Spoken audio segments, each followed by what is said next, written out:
Então, tem Sim. gente que quer ter um padrão de vida mais alto e ok, não está errado ele querer ter um padrão de vida mais alto, ele só precisa ter consciência de que ele vai precisar juntar mais dinheiro, provavelmente por mais tempo. Tem gente que Sim. vai optar por uma vida mais com menos luxos e ele vai atingir a independência financeira dele mais rápido. E tá tudo certo. O importante é a pessoa identificar o que funciona para ela e qual que é o padrão de vida que ela quer atingir e manter, né?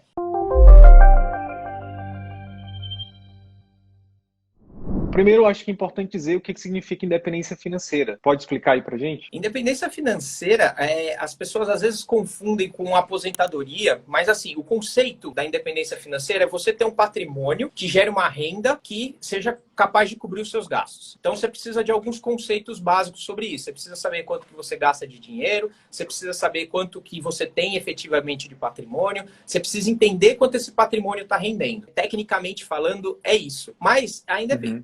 e outra coisa bem importante aqui, depende do seu patrimônio, né? Se é um patrimônio que gera uma renda para cobrir o seu custo de vida, depende do seu custo de vida. Se você tiver um custo de vida de um sheik árabe, você vai precisar de um patrimônio de um sheik árabe, entendeu? Então, agora, se você for É tiver isso. depende de onde você mora, depende do seu padrão de vida, dos seus gastos, é mais fácil ou mais difícil. E eu falo que Sim. assim, não existe um método, alguma coisa que é igual para todo mundo. A fórmula ela tem variáveis e as variáveis vai depender de cada um. Então, tem Sim. gente que quer ter um padrão de vida mais alto e ok, não está errado ele querer ter um padrão de vida mais alto. Ele só precisa ter consciência de que ele vai precisar juntar mais dinheiro, provavelmente por mais tempo. Tem gente que Sim. vai optar por uma vida mais com menos luxos e ele vai atingir a independência financeira dele mais rápido. E tá tudo certo. O importante é a pessoa identificar o que funciona para ela e qual que é o padrão de vida que ela quer atingir e manter, né? E saber que Sim. as trocas que você precisa fazer, né? Porque se você quer ter um padrão de vida grande lá na frente, gastando bastante e gastar bastante hoje, você precisa ganhar muito para fazer a conta fechar. Então, assim, precisa saber fazer as trocas, saber entender ali qual que é o caminho. E independência financeira, eu digo que ela não significa parar de trabalhar, principalmente para médico, porque a maioria dos médicos você leva o quê? 10 anos para se formar, ou se você for direto da residência e for trabalhar, você vai levar 6 anos ali para se formar. Não faz muito sentido, né? Você passar 6 anos se formando, virando especialista, virando alguém muito bom no que você faz e parar de trabalhar em 5, 6 anos, 10 anos. O que eu proponho com a independência financeira para os médicos é outra coisa, é você poder trabalhar de forma livre. Você não precisar trabalhar porque você precisa pagar as contas. Veja Escolher, né? exatamente, para mim isso mudou a vida, porque assim, a partir do momento que eu pude diminuir minha carga horária e trabalhar o quanto eu quero na anestesia, cara, eu adoro fazer anestesia. E acho que a maioria dos médicos é assim. A maioria dos médicos gosta do que faz, só que eles não gostam de trabalhar 100 horas na semana, porque, né, Sim. não é saudável.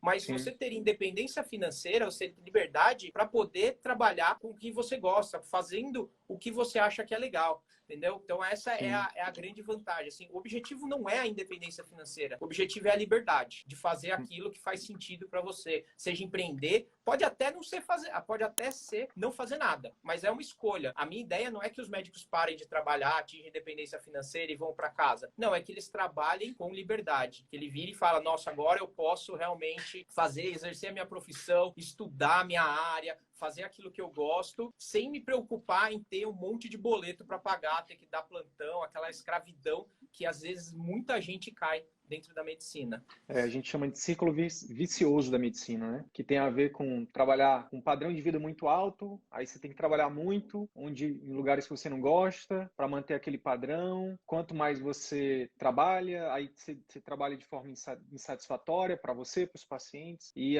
isso é vicioso porque ele aumenta, né? Ele é uma espiral É uma que só espiral. piora, né? Cara, eu tava lembrando aqui, quando você falou disso, da questão da independência financeira, eu lembrei do caso do Evaristo Costa, o apresentador do jornal Hoje, né? Não sei se você lembra, se você sabe da história dele. Não, não Que sei. o Evaristo, eu tava até dando um Google aqui, ele foi repórter, enfim, ele foi repórter e teve uma carreira de jornalista, chegou a ser âncora do jornal Hoje. Cara, ele fez sem sem aprender, nem sem muitos conhecimentos, mas ele foi ali fazendo e aprendendo e tal. E ele, alguns anos atrás, ele pediu demissão, porque ele tinha atingido a independência financeira. Por que que eu lembrei dele? Eu lembrei dele porque chamou muita atenção, saiu na mídia, acho que foi há 2 anos atrás que aconteceu isso. E eu vi a história, ele contando a história dele. Ele falou assim, ó, hoje as pessoas estão achando legal e tal, que hoje eu juntei um patrimônio que me permite pedir demissão da Globo, né? E ter, só que poucas pessoas sabem como foi para mim fazer o sacrifício que eu tive que fazer para chegar aqui. Então acho que é uma das coisas importantes, né, de ser falado, né? Todo mundo quer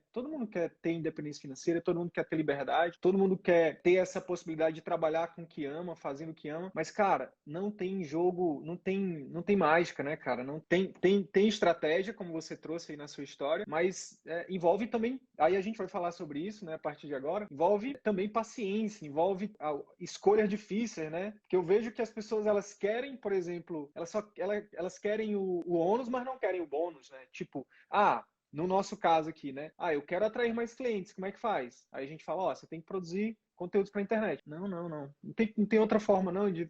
Ó, você tem que treinar uma secretária. Não, mas espera aí, mas não tem outra forma, não, de encantar no consultório? Não, você tem que treinar a secretária. Não, você tem que aprender a vender, por exemplo. Poxa, vender e tal, mas não tem como transferir isso para a secretária? Então, eu acho que... Aí eu queria até te perguntar, porque eu acho que é parecido. Nos investimentos não tem também esse lado de você ter que fazer essas escolhas difíceis, de ter que estudar, de entender que existe estratégias que aceleram esses resultados e tal. Eu acho que é uma oportunidade muito grande para o médico mesmo, né? De, poxa, em alguns anos, se a gente está falando com um médico no início de carreira, 30 anos, por exemplo, se ele aprende a investir, em 10 anos ele está independentemente financeiro, se ele for viver mais 40 anos, será que não vale a pena?